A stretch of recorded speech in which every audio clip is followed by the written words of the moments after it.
శ్రీరామాయ నమః. శ్రీమతే రామానుజాయ నమః.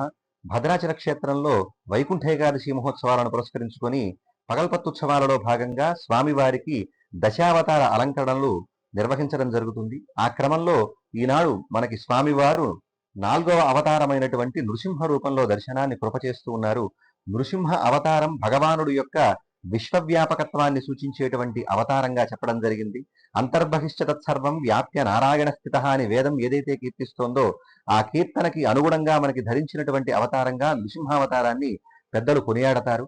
అటువంటి నృసింహుని యొక్క ఆరాధన మనం చూసినట్లయితే చాలా విశేషమైనటువంటి ఫలితాలను ఇస్తుంది. అంతేకాకుండా ఒకేసారి ఇటు కరుణ రసాన్ని రౌద్ర రసాన్ని సమ్మిళితం చేసి చూపించినటువంటి అవతారంగా నృసింహ అవతారం మనకి విఖ్యాతి చెందింది. ఈ నృసింహ రూపంలో ఉన్నటువంటి స్వామిని ఆరాధించడం వల్ల మనకి సకల విధ బాధలు కూడా తొలగుతాయని మనకి మంత్రశాస్త్రం చెబుతోంది. నృసింహ ఉపాసన చాలా విశేషమైనటువంటిదని మనకి పురాణాలు నృసింహ ఆరాధనకు కలిగే ఫలితాలను తెలియజేస్తున్నాయి. కుజగ్రహ సంబంధమైనటువంటి బాధలు ఉన్నవారు ఎవరైనా సరే ఈ నృసింహ ఆరాధన చేసినట్లయితే వాటి నుంచి విముక్తిని పొందవచ్చు అని మనకి జ్యోతిష్ శాస్త్రం కూడా నృసింహ ఉపాసన గురించి చెబుతోంది. ఇలా మంత్రశాస్త్రము పురాణము వివిధమైనటువంటి గ్రంథాలలో నృసింహ ఆరాధన చాలా ప్రత్యేకంగా విశేషంగా చెప్పడం జరిగింది. అటువంటి దివ్యమైనటువంటి స్వరూపంలో ఈనాడు మనకి భద్రాచల రామచంద్రమూర్తి దర్శనాన్ని కృపచేస్తూ ఉన్నారు. అంతేకాకుండా మనకి మరొక విశేషము, మృగాలలో నేను సింహాన్ని అంటూ గీతలో భగవానుడు చెప్పుకున్నాడు.